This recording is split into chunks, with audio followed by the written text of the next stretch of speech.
people of ASIWPCA, I think, are true environmentalists, and a lot of them got into the field when they were called water pollution control engineers. It didn't sound like something that we would call today an environmentalist, but they really are. They are the nation's first environmentalists. The association would like to have a consensus on every issue, but that's really not possible. We have different states with different needs. We have the arid West, we have the developed East. Issues are not always addressed similarly in states, but where we can find consensus, we develop consensus positions.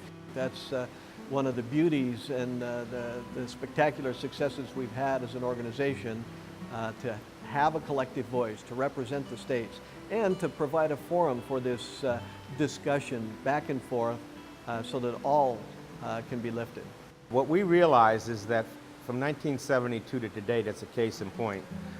America has probably been, and in my mind has certainly been, the leading nation in the world in respect to responsiveness to environmental needs. And that has happened because of hand-holding between EPA and the states. We are fortunate here, but we can't take it for granted. Our federal government over time has disinvested in the partnership with states to clean water. We're getting less money and being asked to do more.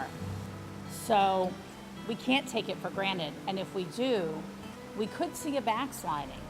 Back to the days when you would see trash, refrigerators, cars floating in rivers. We don't want to go there. Things were bad. You know, when the Cuyahoga River was on fire, I think that captured our collective interest. And it made the public stand up and take notice. Is this what we expect of our environment? Is it a throwaway environment? I was brought up in the leather business by a father and a grandfather who were invested in that business.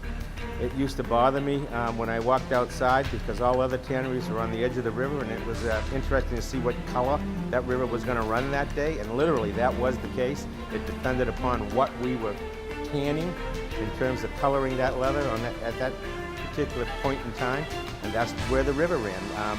But that was accepted practice, not a good thing. Since then, we've come so far in wastewater treatment and drinking water treatment, where wastewater is so clean now that it can be recycled and reused. That's huge, and it's not that long from the 70s to now. I think ASIWPCA is on the move. We are back, we're excited. We are, I call it a renaissance of collaboration. We know what needs to be fixed, and we know where we have to go to fix it. Again, it's going to take a commitment on the part of an administration and a Congress and an EPA to get that job done. There's some commercial that says you can pay me now or you can pay me later. And we can forestall investment or attention to the things that are important. But my grandmother was right. You know, an ounce of prevention is worth a pound of cure.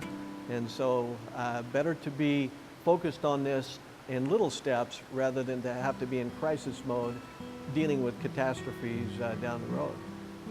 I think that every ASIWPCA member, every association member should be proud of their involvement in this organization and be proud of what they do every day. And when you sit in your office all day as an ASIWPCA member pushing paper, don't forget that you are really what's keeping the water clean and beautiful and safe for all Americans. And it gives you hope, gives you a lot of hope.